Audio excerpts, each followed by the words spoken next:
Today we're going to be talking about factoring quadratics. And when we're talking about a quadratic, we're talking about an equation of the form y equals ax squared plus bx plus c.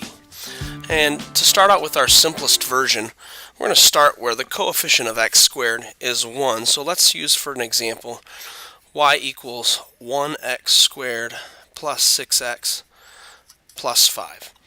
When we're solving this problem, we're going to do something that we use, which is called the diamond problem.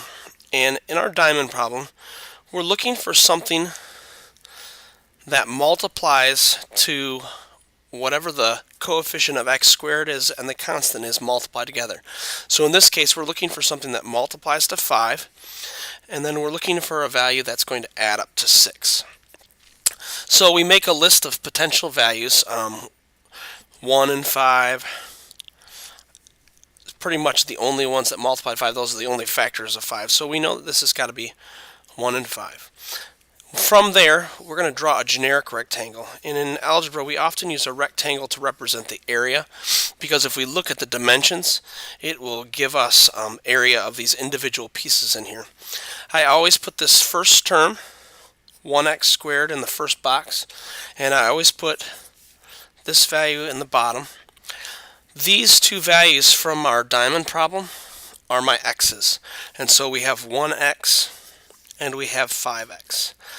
This first box here in the corner, if we were trying to come up with the dimensions of it, it would be x by x.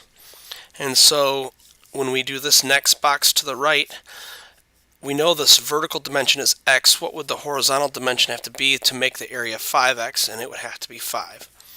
Doing the same with our top here, we have x on the top, which means this is x, which means this dimension would have to be 1 in order to create that. So factoring this problem, we end up with x plus 5 times x plus 1.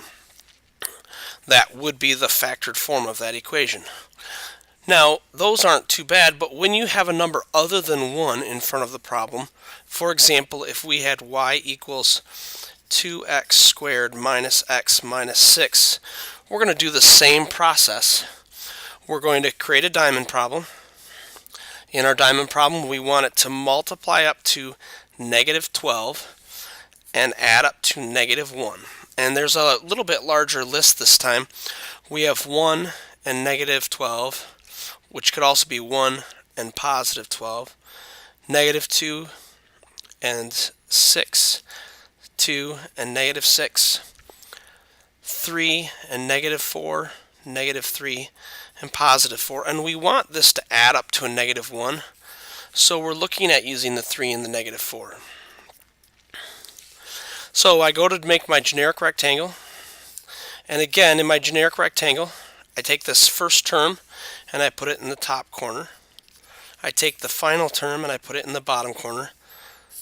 These are my x's, so I have a 3x and a negative 4x. To make this first square, it's 2x squared, so I know this side has to be 2x, and this is x.